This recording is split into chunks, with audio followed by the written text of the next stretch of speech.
sebagai sebuah negara yang menganut demokrasi dengan pembagian kekuasaan dan lain sebagainya, dengan prinsip tadi bahwa kedaulatan ada di tangan rakyat, saya melihat sangat-sangat tidak ideal untuk konteks Indonesia. Masih belum cukup dewasa lah ya. Iya, belum dewasa gitu. Karena sejarah kita bermula dari kerajaan, Ya. monarki.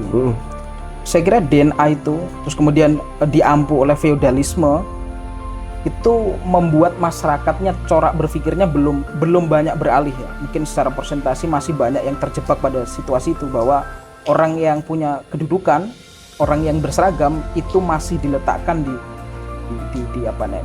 di atas begitu. Maka kata Abah Bambang Pacul itu bener ya, strukturnya adalah uang, jabatan gitu. Itu masih di atas. Karena kita berangkat dari sana kan. Itu yang disebut imagologi politik, pencitraan. Politikus itu adalah aktor. Ya. Ini pemahaman basic bahwa politikus adalah aktornya kan nggak semua tahu. Ya.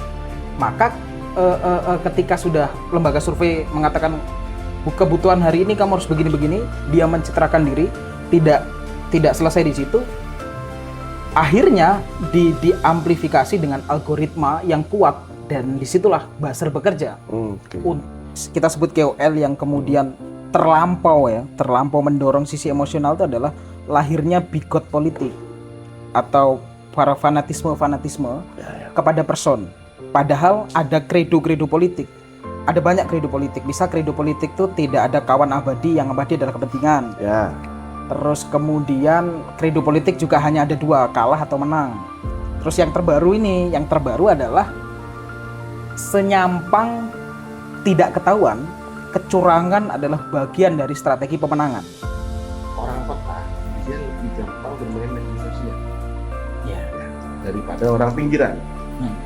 Oke. Nah, apakah Mas Andi sepakat dengan dukungan yang masif ya, yang berpengaruh pada wilayah di pinggir dan di kota? Pasti akan berbeda kan? Nah, itu seperti apa, Mas? Ya, kalau dalam istilah politik ada silent majority ya. Yang berisik itu belum tentu menang, karena memang ada orang-orang yang nggak medsos ya, nggak main medsos. Sedangkan kalau demokrasi itu kan menghitung jumlah, nggak menghitung berisik. Di Pilpres kan kelihatan yang paling berisik sebetulnya kan pasukannya Anies gitu. Ya. Tapi ada silent majority yang dimana yang berisik sama yang nggak berisik itu hitungannya sama ketika di kotak suara. Ya, saya kira itu yang terjadi juga di Jember mungkin ya. Oh iya. Ada suatu narasi yang dibentuk sehingga menimbulkan ketakutan. Ketakutan itu pada masa kampanye sampai pun setelah perhitungan suara. Yang menjadi bukan adalah Polarisasi. iya. Gimana itu? Polarisasi itu selain diciptakan, terjadi juga karena kedewasaan tadi di awal, kedewasaan politik kita sangat rendah. Kredo politik itu tidak dipahami oleh masyarakat. Terus didorong oleh KOL yang mendorong menjadi masyarakat menjadi bigot, akhirnya fanatik kepada nama, bukan pada nilai. Ya. Padahal mereka yang di elit ini berkomunikasi dan mereka bisa kapan saja berubah haluan dan sebagainya.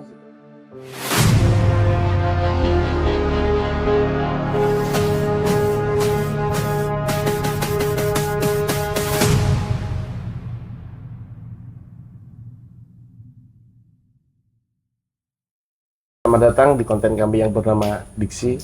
Hari ini kita akan sedikit membahas atau sharing-sharing terkait dengan politik. Nah, di sebelah saya sudah ada Mas Andi. Mungkin saya menyebutnya pakar politik ya, Mas ya? Atau pengamat politik lah ya? Ya, kalau pakar belum lah. Ya, pengamat politik lah ya, simpelnya ya. Sebenarnya sama. Mas Andi, awal kita bertemu itu dulu di klub ya? Betul. Terkait dengan sharing season. Sama Mas Gane, sama Mbak Wiwin juga ya?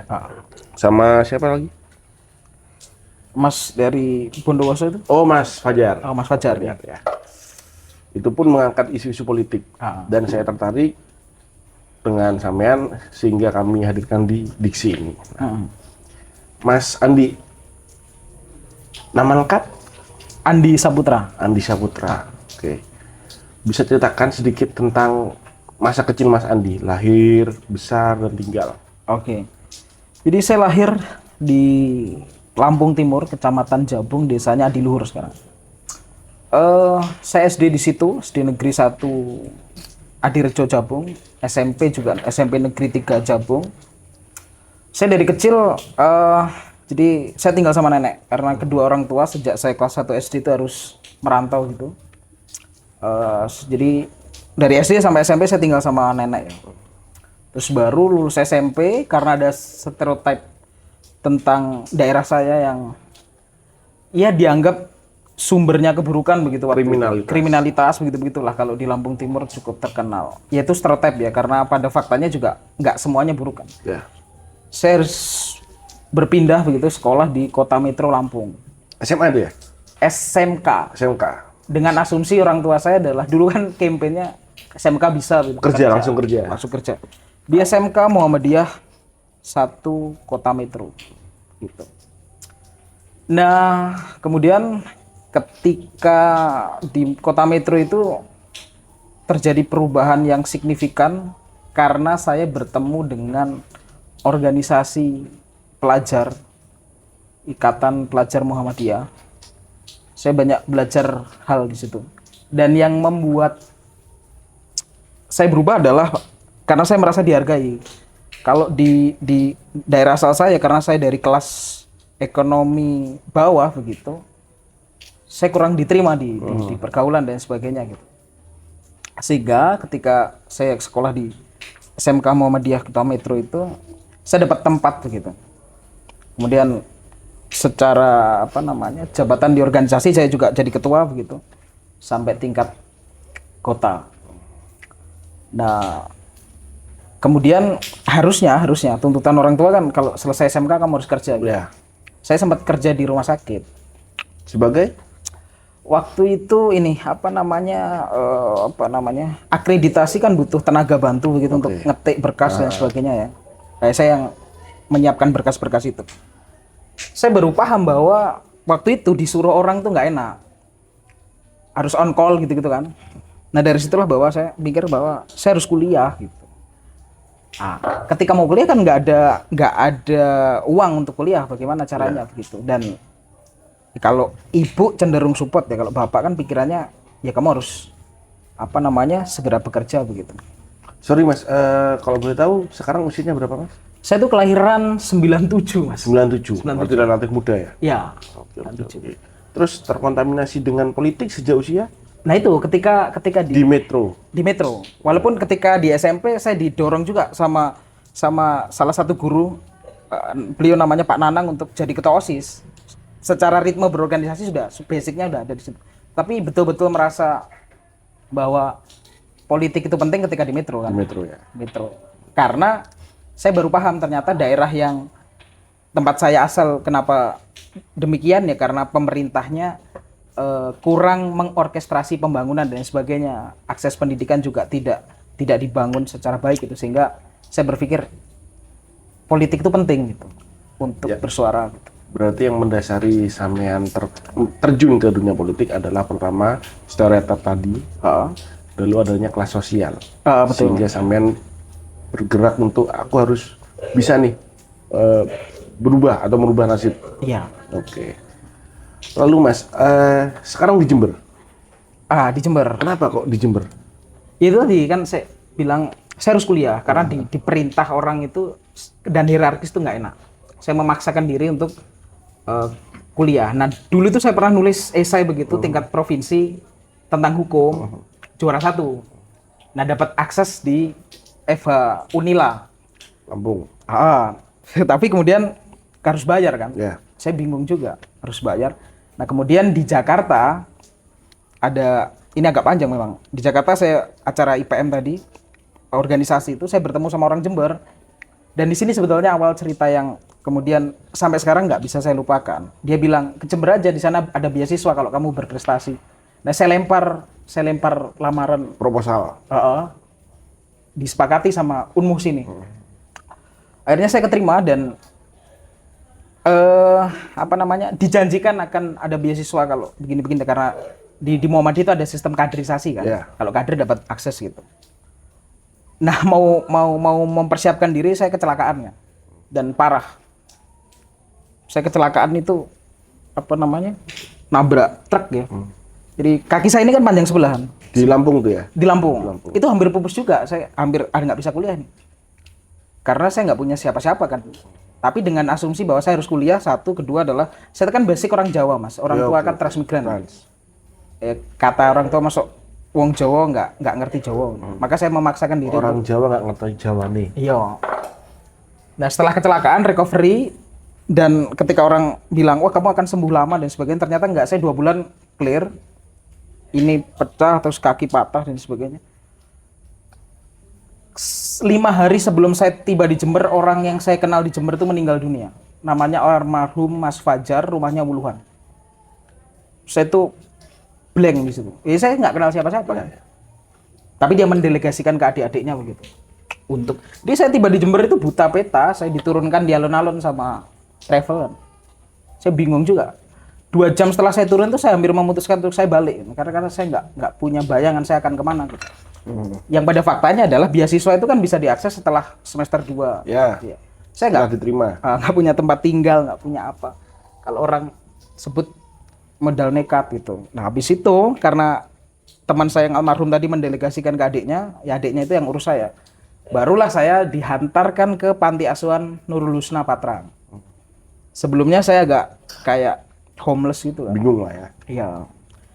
Saya diantarkan di Panti Asuhan dan ya, sejak 2015 akhir itu sampai 2019 awal saya di Panti Asuhan ngurus adik-adik panti, mengelola panti Nurul Husna gitu loh. Di Patrang ya. Di Patrang sambil kuliah. Kalau boleh tahu sekarang kan sedang menempuh S2 ya? Iya betul. S1-nya di bidang apa mas? Hukum.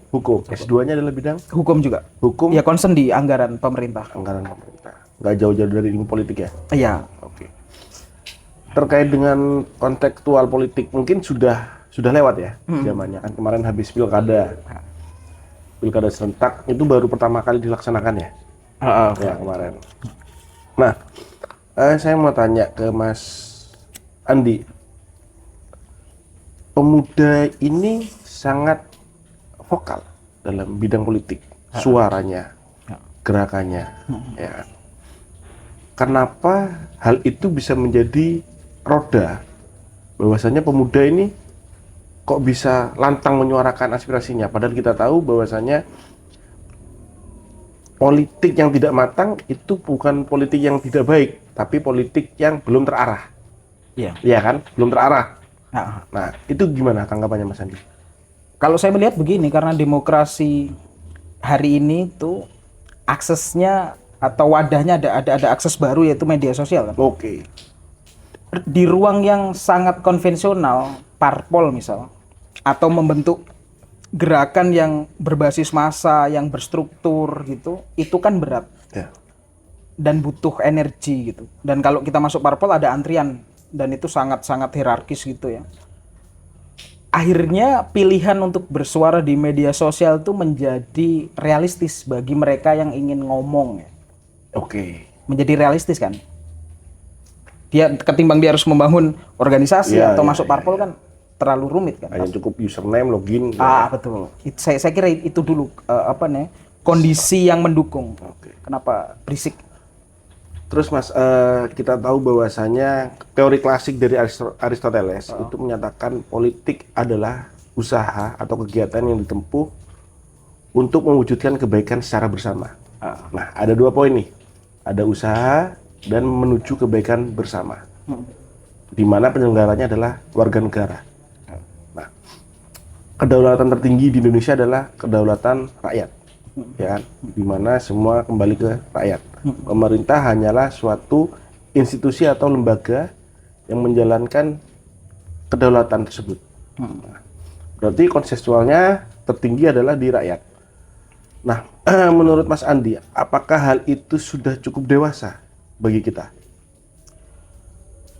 Sebagai sebuah negara yang menganut demokrasi dengan pembagian kekuasaan dan lain sebagainya, dengan prinsip tadi bahwa kedaulatan ada di tangan rakyat, saya melihat sangat-sangat tidak ideal untuk konteks Indonesia. Masih belum cukup dewasa lah ya? Iya, belum dewasa gitu. Karena sejarah kita bermula dari kerajaan, Ya. monarki.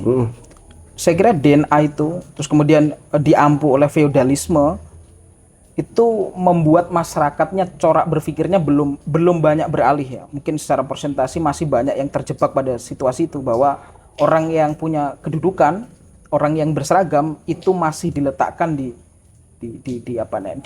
atas begitu. Maka kata Abah Bambang Pacul itu benar ya, strukturnya adalah uang, jabatan gitu. Itu masih di atas gitu. Karena kita berangkat dari sana kan.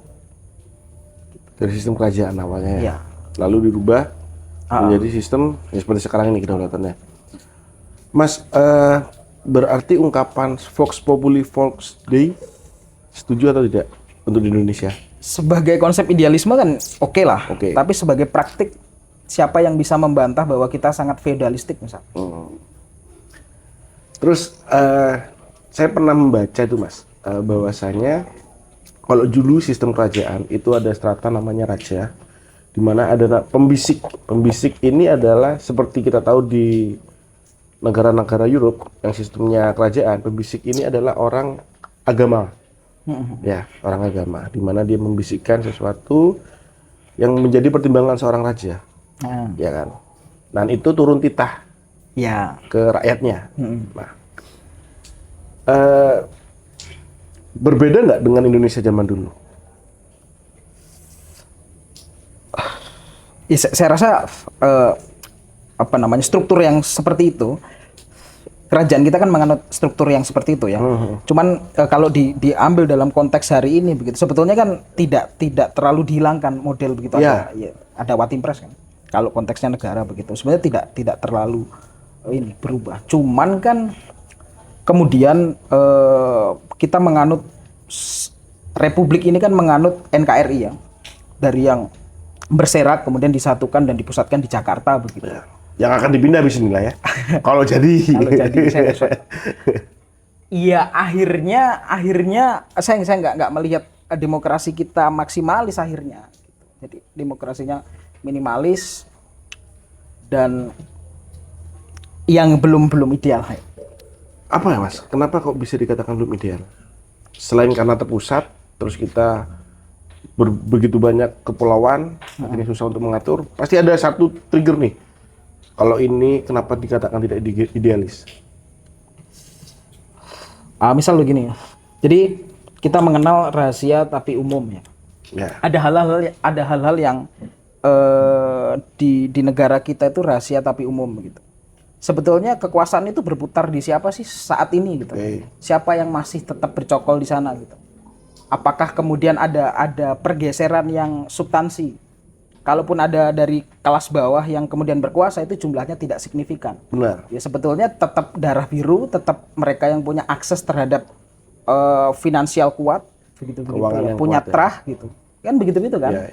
Gitu. Harusnya kalau kita betul-betul demokrasi kita jalan dan ideal, harusnya pergantian kekuasaan itu terjadi dan yang bawah ini juga mendapatkan kesempatan. Dan ya sekarang yang duduk di Jakarta itu banyak orang Jawa misal, padahal kita NKRI kan. Ya, harusnya kita cabut dari berbagai macam suku lah ya. Ya. Idealnya. Nah, terus Mas, terkait dengan pembisik tadi di kerajaan, ini pilkada udah selesai ya, udah tuntas lah ya. Kita nggak tahu kedepannya seperti apa. Yang penting pestanya udah selesai. Nah, kontestasi dari pesta rakyat, kita bilangnya pesta rakyat nih. Kalau kita balik ke zaman kerajaan, berarti itu kan hanya ada satu raja yang turun ke anak-anaknya, ya kan? Kalau sekarang kita dicalonkan oleh partai. Nah, berkaitan dengan pembisik tadi, yang paling masif adalah di media sosial. Ya kita bisa berbicara itu kan, selepas apapun itu di media sosial. Nah, ada nggak sih Mas buzzer-buzzer yang sangat, bukan kosong lah ya, menyebutnya tidak berbobot seperti itu? Ya pasti. Jadi gini kan, lembaga survei itu ketika awal turun konteks pilkada turun ke suatu daerah, pertanyaannya selalu sama. Calon pemimpin yang seperti apa yang Anda harapkan? Itu poin pertama itu. Maka dijawab kan oleh yang disurvei itu, jawab bla bla bla. Nah, maka setelah kita mendapatkan jawaban yang diinginkan begini-begini, maka calon ini mempersiapkan diri untuk memenuhi ekspektasi publik. Itu yang disebut imagologi politik, pencitraan. Politikus itu adalah aktor. Ya. Nah, ini pemahaman basic bahwa politikus adalah aktor aja kan nggak semua tahu. Ya. Maka ketika sudah lembaga survei mengatakan kebutuhan hari ini kamu harus begini-begini, dia mencitrakan diri, tidak selesai di situ. Akhirnya diamplifikasi dengan algoritma yang kuat, dan disitulah buzzer bekerja untuk memoles bagaimana kemudian calon ini sesuai dengan ekspektasi publik. Bukan pembisik sih buzzer ini ya? Bukan. Ya, Bukan. beda kan? Nah, Beda. akhirnya yang terjadi adalah apa yang disebut kapasitas, integritas itu tersisih oleh algoritma karena orang tidak bisa lagi menjangkau substansi, tapi yang dihadirkan adalah entertain kan? Mas, ini pertanyaan bodoh aja ya dari saya yang tidak terlalu paham politik, Mas. Bisa nggak kita berpolitik tanpa buzzer? Konteks hari ini nggak bisa, Nggak bisa ya? karena itu tadi kan supaya dia punya wajah harus diramaikan, lah ya. dipoles. Yang moles siapa? Buzzer. Buzzer, oke. Berarti buzzer ini kalau saya melihat sekarang buzzer itu ada dua, buzzer positif sama buzzer negatif. Nah, kenapa kok kita lebih menerima itu yang buzzer negatif, peperangan ini? Isu-isu negatif disebarkan dan kita kegigit. Oke. Tapi sebelum ke situ saya kasih gambaran dulu bahwa buzzer itu bekerja ada desk-nya masing-masing. Ya. Jadi ada buzzer yang dia auto comment dan dia akun fake begitu, tapi jumlahnya banyak dan itu diternak. Ada yang berbasis KOL, Key Opinion Leader di setiap kabupaten kota itu pasti ada dengan follower yang banyak. Kita sebutnya apa ya? Selebgram ya, influencer gitu lah ya. Nah, mereka terafiliasi itu dengan kekuatan finansial yang oke, mereka mau bergabung di salah satu kandidat yang sedang bertarung kan. Nah, maka biasanya begini polanya, ya benar tadi dibagi, ada yang positif campaign, ada yang downgrade istilahnya. Ini kalau orang-orang lapang dan bermain buzzer pasti tahu, mendowngrade itu bagaimana lawan ditekan dan diungkap sedemikian rupa pada ruang-ruang yang sebetulnya saya melihat ekstrim gitu, pada ruang Diciptakannya narasi-narasi yang ekstrim ya? Iya, private ya. Nah, kenapa kok kemudian yang negatif itu dimakan oleh publik? Ya kita sebetulnya itu kan permainan psikologis ya, bahwa ketika orang disentuh sisi emosionalnya dia akan merasa bahwa harus terlibat dan sebagainya gitu. Bad news is a good news. Ya, kalau di dalam jurnalisme ada begitu juga. Terus Mas, terkait dengan buzzer, bagi saya kan nggak terlalu dalam ya ke politik. Influencer adalah seorang yang bisa menginfluence, ya kan? Influence si followersnya. Tetapi sekarang sudah bergeser nih Mas. Ada influencer makanan, influencer OOTD, ya kan? Ada lagi influencer wisata. Ya. Nah, tiba-tiba sekarang sudah masuk ke politik semua nih. Iya kan? Gembar-gembor paslon. Loh. Mungkin dari segi orang mereka punya hak memang. Mereka punya hak. Tetapi bagi saya pribadi, opini saya, mungkin saya akan lebih percaya kalau itu yang ngomong adalah orang pengamat politik atau pakar politik daripada food blogger yang mereview politik, ya kan? Nah itu kan sedang terjadi nih sekarang. Itu seperti apa, Mas? Ya itu membahayakan. Jadi begini, yang dikhawatirkan dari adanya kita sebut KOL yang kemudian terlampau mendorong sisi emosional itu adalah lahirnya bigot politik atau para fanatisme kepada person. Padahal ada kredo politik. Ada banyak kredo politik. Bisa kredo politik itu tidak ada kawan abadi, yang abadi adalah kepentingan. Ya. Terus kemudian kredo politik juga hanya ada dua, kalah atau menang. Terus yang terbaru adalah senyampang tidak ketahuan, kecurangan adalah bagian dari strategi pemenangan. Kecurangan adalah senyampang tidak ketahuan, kecurangan adalah bagian dari strategi pemenangan. Artinya, kalau kredonya seperti itu, maka siapapun yang sedang bertarung berpotensi besar untuk melakukan kecurangan. Asalnya tidak terlihat. Nah, maka idealnya KOL itu bersuara pada nilai, bukan pada tokoh. Karena kredo di awal kan mengabdinya pada kepentingan. kita harus tahu, misal saya kasih contoh fenomena nasional dan saya senang banget itu. Misal Anies itu adalah orang Jokowi Ya. di 2014 sebelum dia ikut konvensi Pilpres di Demokrat gitu ya. Dia menghantam kelompok Islam ekstrim menggunakan bukunya Tenun Bangsa. Itu kepentingannya untuk menghajar Islam keras yang dimotori oleh Habib Rizik kan. Tapi kemudian politik berubah begitu. Anies dapat jabatan menteri, kemudian dibuang secara realitas politik, dan tiba-tiba kemudian seolah-olah Anies menjadi antitesa dari Jokowi. Ahok menjadi antitesa Anies begitu-gitu ya. Dan Anies mengeksploitasi agama sedemikian rupa ketika di Pilkada Jakarta 2018. Tapi sekarang kan kita harus tahu bahwa setelah Anies kalah Pilpres, bahwa Anies dan Ahok dalam satu kolam mendukung Mas Pram. Ya, Itu kan satu fenomena yang bisa kita amati bahwa yang abadi kepentingan, kawan itu nggak ada. Maka ketika fanatik terhadap tokoh itu kesalahan pertama di dalam politik. Nah, Maka bukan fanatik, tapi setianya bukan pada tokohnya, tapi pada nilai-nilai, pada integritas, pada kapasitas, begitu-begitu. performanya mungkin Iya. ya. Yang kita agungkan adalah performanya. Iya, jadi ketika ada KOL atau influencer apapun sebutannya menabikan tokoh, Menokohkan. iya, berlebihan, itu kan jadi bikot politik, fanatisme di situ. Itu mengakibatkan satu rasionalitas digadaikan di situ. Karena kan jadi ada fenomena begini. Jadi mereka buat kesimpulan dulu.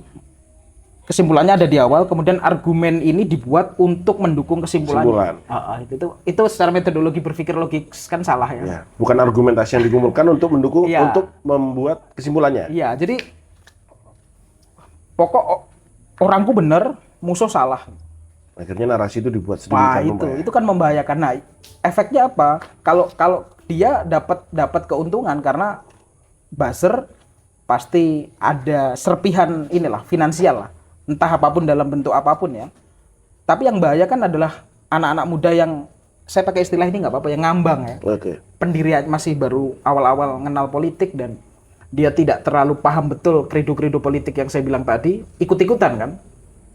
Akhirnya rasionalitasnya ditaruh, tapi dia lebih menggunakan emosional. Oke. Itu mungkin sama dengan halnya fenomena post-truth sekarang. Iya, sulit mencari kebenaran. Nah, itu yang terjadi karena kepakarannya sudah mati, kalah, sehingga influencer lebih percaya terkait dengan berita-berita mungkin yang ini kayaknya kesimpulan dulu deh yang dibuat daripada argumentasi ya. Iya. Oke. Mas Andi, kita hidup di Jember. Ya, kemarin pilkada sudah selesai, ada dua paslon, A sama B. Yang ideal seperti apa untuk Jember? Jadi gini, mengukur kepemimpinan itu ada perbedaan. Saya mulai lebih teoritik dulu ya. Jadi kan ketika pemilihan langsung itu kita akan memilih legislatif, kita akan memilih eksekutif. Legislatif, tolok ukurnya adalah kita harus pilih orang yang memiliki retoris yang baik. Oke. Karena fungsi legislatif adalah kontrol.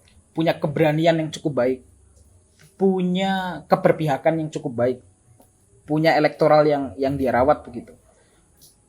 Sehingga ketika dia jadi anggota dewan, dia akan vokal ketika ada sesuatu, entah itu anggaran, entah itu kebijakan Yang tidak terkontrol.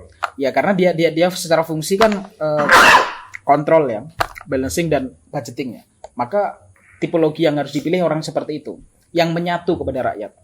Tapi ketika kita memilih eksekutif itu bergeser sedikit. Kalau eksekutif itu kita harus, kalau sempurna 100% nggak mungkin, tapi kita harus memilih pemimpin yang kemudian satu, dia memiliki kemampuan deliberatif yang oke, sehingga kebijakannya tepat dan terukur. Terukur itu artinya ada risiko, cuman risikonya tipis gitu. Maka kita bisa baca dari visi misi, apa kemudian skala prioritas. Karena skala prioritas itu hubungannya dengan anggaran. Anggaran tidak mungkin bisa mengcover semua janji politik. Tapi harus ada skala prioritas. Ya kalau di Jember konteksnya itu, apa yang harus diprioritaskan di Jember kan itu pertanyaan. Ya. Ya di Jember ini tidak akan jauh dari isu Stunting, kemiskinan. ya betul, pendidikan begitu. Itu adalah isu-isu yang krusial untuk segera ditangani gitu.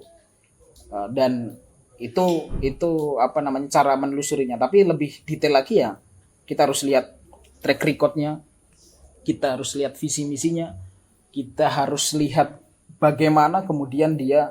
Makanya saya juga sepakat ketika campaign itu harusnya dia diuji di kampus sebetulnya, karena kita akan menguji pola pikir tuh ya, pola pikirnya gitu, bagaimana pikirannya gitu. calon kepala daerah. Nah, tapi saya lihat sekarang ini kan lagi tren partisipasi entertain. Oh ya, karena masyarakat Indonesia sangat mudah disanjung dengan entertain ya. Ya jadi seolah-olah aja partisipatif tapi sebetulnya entertain aja itu biar kelihatan merakyat gitu. Nggak substansi. Ya tambah ke hook lah. Kita bilang ya. Iya kalau konten gitu ya. Iya kan? Iya iya. Nah, terus Mas,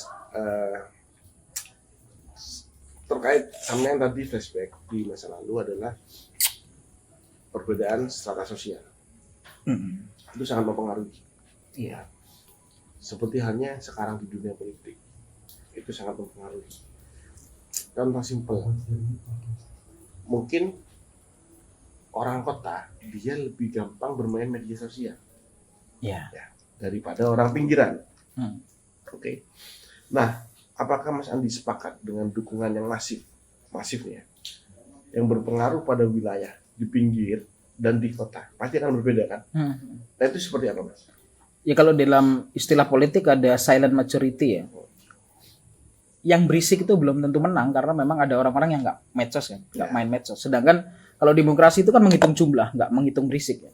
Di pilpres kan kelihatan yang paling berisik sebetulnya kan pasukannya Anies gitu. Ya. Tapi ada silent majority yang dimana yang berisik sama yang nggak berisik itu hitungannya sama ketika di kotak suara. Ya saya kira itu yang terjadi juga di Jember mungkin ya. Oh iya, benar.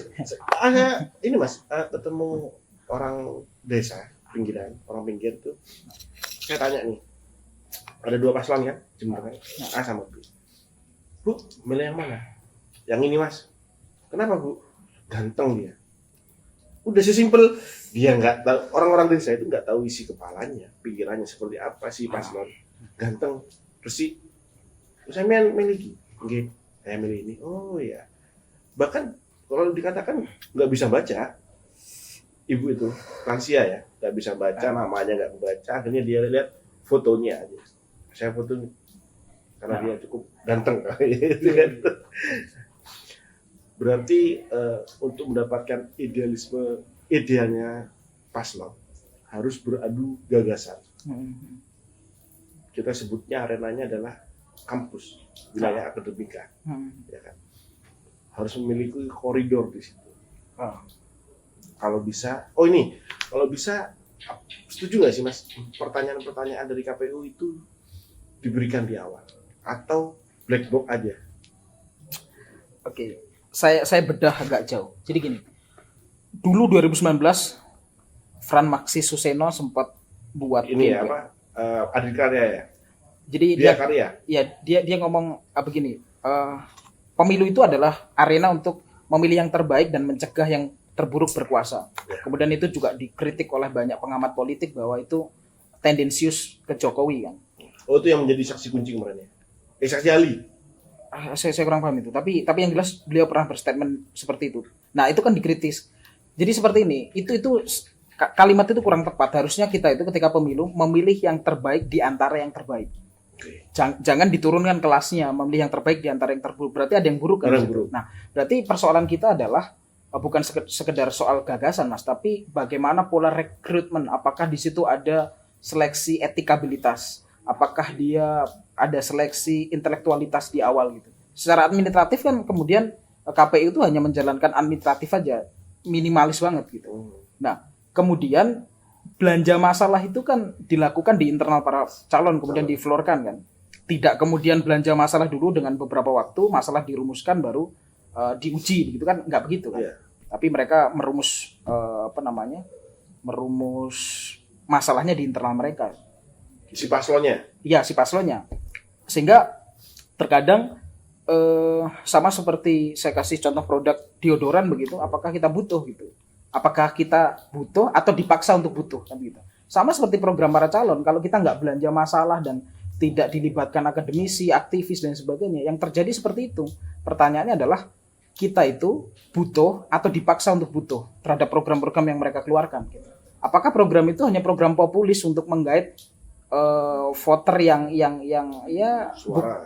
bukan skala prioritas kan begitu. Dan kita jarang sekali dan KPU tidak melakukan uji publik yang serius kan. Ya, itu. Itu. Dan apakah tadi black Black box? box. Ada pertanyaan KPU membuat H-5 menit katakanlah atau berapa menit. Ya, argumentasi itu kan muncul karena kita ada kekhawatiran bahwa soal-soal itu dibocorkan kan. Ya pasti. Iya, Ya, iya kan begitu. Jadi Iya. pertanyaan sama itu bermula dari apa? Ya saya kira juga itu betul. Bisa Jadi, menjawab dengan secepat itu, datanya sudah ada, berarti sudah mempersiapkan jawabannya. nah, ditarik ke belakang lagi bahwa apakah kita pemilihan langsung gitu. Nah, ya. Karena ada barrier minimal dukungan kan. Oke. Di Pilpres ada presidensial threshold, Ya. kemudian di tingkat kabupaten kota juga ada batas gitu. Sehingga calon itu dipersiapkan oleh parpol kan. Itu satu. Kedua juga kita tidak punya cukup andil dalam rekrutmen calon dan KPU ya minimalis banget, cuman administratif. Harusnya kalau udah terindikasi misal namanya pernah disebut, kalau konteks Jember pernah disebut semua oleh indikasi korupsi dan sebagainya, harusnya dibatalkan sejak awal dong. Ya. Kalau kita ngomong ideal banget. Cuman Nggak bisa ya. terkadang hidup nggak harus ideal amat. Ada hidup tuh nggak harus hidup apa. Terus Mas, ada suatu narasi yang dibentuk sehingga menimbulkan ketakutan. Ketakutan itu pada masa kampanye sampai pun setelah perhitungan suara. Yang menjadi ketakutan adalah Polarisasi. iya. Gimana itu Mas Andi? Polarisasi itu selain diciptakan terjadi juga karena kedewasaan tadi di awal, kedewasaan politik kita sangat rendah. Kredo-kredo politik itu tidak dipahami oleh masyarakat. Terus didorong oleh KOL yang mendorong menjadi masyarakat menjadi bigot, akhirnya fanatik kepada nama bukan pada nilai. Ya. Padahal mereka yang di elit ini berkomunikasi dan mereka bisa kapan saja berubah haluan dan sebagainya Ya, gitu. seperti Anies dengan Ahok. Oh gitu ya. Iya, tapi kan masyarakat yang itu tadi yang mohon maaf, yang literasi demokrasi, literasi politiknya masih terbatas, menganggap ini sebagai perjuangan hitam putih. Nah, ini penting kita campaign juga. Politik bukan hitam putih. Ya, politik itu bisa jadi A, bisa jadi B, dan itu wajar. Iya, Wajar. makanya kan kita harus paham misal satu, politikus itu aktor. Ya. Namanya aktor, acting. Itu basic lah. Kalau ada orang yang menganggap itu natural, kalau konsultan politik ada dua kemungkinan, ada calon nih. Pertama dikuatkan basic citranya, atau yang kedua adalah merubah citra politiknya. Itu satu. Yang kedua adalah harus berbeda dengan musuh. Kalau musuh ini ke kanan, konsultan politik harus mengusulkan ke kiri. Itu sudah rumus dasar konsultan politik. Itu berhasil di era Jokowi ya? Diferensiasi.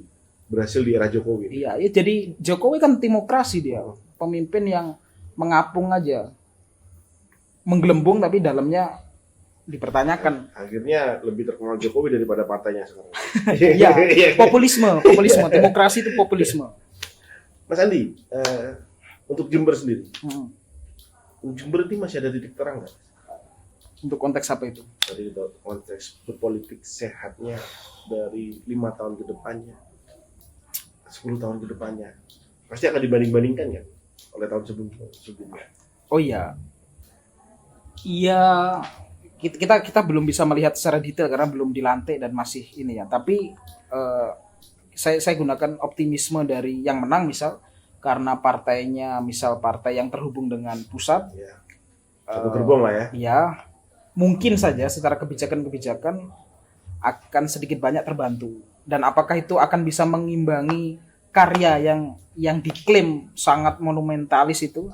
Kita belum bisa raba itu. Tapi sepertinya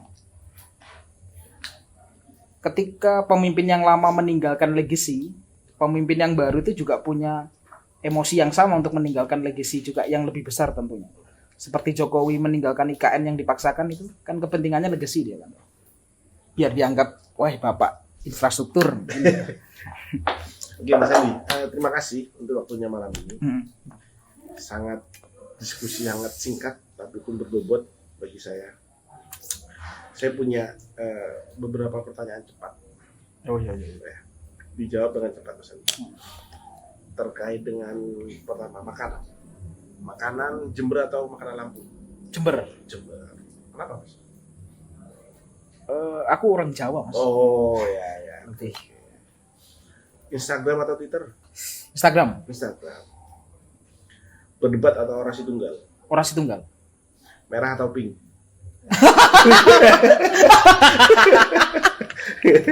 Merah. Merah. Oke. Terima kasih Mas Andi. Selamat malam atas waktunya. Terima kasih sudah menyempatkan main di Diksi. Siap. Kita sharing-sharing. Jangan lupa nonton, komen, like, dan subscribe. Bye-bye.